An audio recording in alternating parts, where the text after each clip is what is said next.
শেখ হাসিনা শাসনামলে বিশেষ করে ২০০৯ সাল থেকে শুরু করে বর্তমান সময় পর্যন্ত বেশ কিছু মেগা প্রকল্প হাতে নেওয়া হয়েছে। তবে কিছু সম্ভাব্য বড় প্রকল্প বা বিনিয়োগের সুযোগ বাংলাদেশ হারিয়েছে বলে অভিযোগ রয়েছে।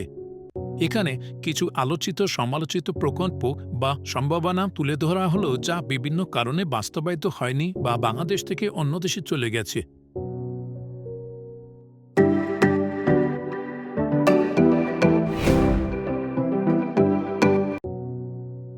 ভারতের আদানি বিদ্যুৎ প্রকল্প ও বিদ্যুৎ আমদানির চুক্তি। বাংলাদেশ নিজ দেশে উৎপাদন না বাড়িয়ে ভারতের একটি বেসরকারি কোম্পানির কাছ থেকে উচ্চমূল্যে বিদ্যুৎ কেনার চুক্তি করেছে, যা দেশীয় সক্ষমতাকেই বাধাগ্রস্ত করেছে বলে অনেকে মনে করেন। জাপানি জাইকার ফান্ড প্রত্যাহার। ২০২৩ সালে জাইকা মেট্রোর একটি প্রকল্পে রাজনৈতিক দুরব্যবস্থাপনা ও স্বচ্ছতার অভাবে ফান্ড স্থগিত করে, যদিও পুরোপুরি হাতছাড়া হয়নি, কিন্তু এটি ছিল একটি সতর্ক সংকেত। Deep sea port. কক্সবাজারের সোনাদিয়ায় গভীর সমুদ্রবন্দর নির্মাণের পরিকল্পনা ছিল, যা পরে বাতিল হয় এবং বলা হয়ে থাকে চীনের প্রস্তাবিত বিনিয়োগ প্রত্যাখ্যান করে ভারত ও যুক্তরাষ্ট্রের চাপে একটি বাদ দেওয়া হয়। পরে চীন মিয়ানমারের কৌশলগত কায়াল ফ্রি পোর্টে বিনিয়োগ করে। চট্টগ্রাম বা মোংলা বন্দরকে ট্রান্সশিপমেন্ট হাব হিসেবে গড়ে তোলা থেকে পিছিয়ে পড়া। টেসলা, ফক্সকন বা অন্যান্য প্রযুক্তি কোম্পানির আগ্রহ না থাকা।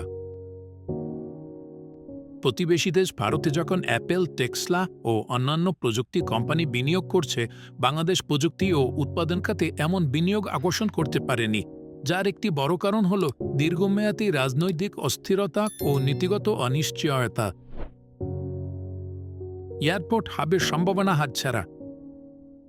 হজরত শাহজালাল আন্তর্জাতিক বিমানবন্দরের তৃতীয় টার্মিনাল নির্মাণ হয়েছে, তবে বাংলাদেশ একে আঞ্চলিক ট্রানজিট হাব হিসেবে গড়ে তুলতে পারেনি। এদিকে ভারত, সংযুক্ত আরব আমিরাত ও কাতারের মতো দেশগুলো বাংলাদেশের উপর নির্ভরশীল ট্রানজিট প্ল্যান বাদ দিয়ে অন্য বিকল্প তৈরি করেছে। ফেসবুক, গুগল এর ডেটা সেন্টার স্থাপনে আগ্রহ না পাওয়া। দক্ষিণ এশিয়ায় গুগল ও ফেসবুক ডেটা সেন্টার স্থাপন করেছে ভারত ও সিঙ্গাপুরে, কিন্তু বাংলাদেশে তারা বিনিয়োগে আগ্রহ দেখায়নি। কারণ হিসেবে ইন্টারনেট নিয়ন্ত্রণ, সাইবার আইন, বাকস্বাধীনতার অবনতি এবং অবকাঠামোগত দুর্বলতাকে দায়ী করা হয়। ইলেকট্রনিক বা চিপ উৎপাদনে আন্তর্জাতিক বিনিয়োগ হারানো। ভারত স্যামসাং, অ্যাপল এর কারখানা আনতে পেরেছে, যেখানে বাংলাদেশ এখনও মূলত অ্যাসেম্বলি লেভেলে রয়েছে। ফক্সকনের মতো কোম্পানি দক্ষিণ এশিয়ায় কারখানা খুঁজছে, কিন্তু বাংলাদেশ প্রতিযোগিতা পিছিয়ে পড়ছে। বহুজাতিক ব্যাংক ও কর্পোরেট হেডকোয়ার্টার না আসা। HSBC, city bank, Unilever, Nestle, Coca Cola এর মতো সংস্থা বাংলাদেশে রিজিওনাল হেডকোয়ার্টার হিসেবে বিবেচনায় আনেনি। রাজনৈতিক স্থিরতা, দুর্নীতি এবং দুর্বল আইনের শাসনের কারণে এগুলো ব্যর্থ হয়েছে। বায়োটেক বা এআই খাতের উন্নয়নের সুযোগ হারানো। ভারত ও ভিয়েতনাম যেখানে এআই ও বায়োটেক ক্ষেত্রে আন্তর্জাতিক অংশীদারিত্বে টানছে, বাংলাদেশ এখনও শিক্ষা ও গবেষণা অবকাঠামোর ঘাটতিতে পড়ে আছে।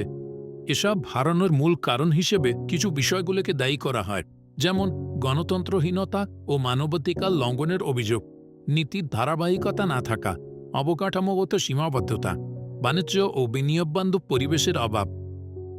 এসব বিষয় নিয়ে সমালোচকরা মনে করে রাজনৈতিক দমনপীড়ন ও গৃহীত প্রকল্পগুলোর স্বচ্ছতা ও দক্ষতার অভাবে বহু সম্ভাবনা হাতছাড়া হয়েছে। তবে সরকারি দল এসব সমালোচনা অস্বীকার করে এবং মেট্রো রেল, পদ্মা সেতু, রূপপুর প্রকল্পে সফল মেগা প্রকল্প হিসেবে তুলে ধরে।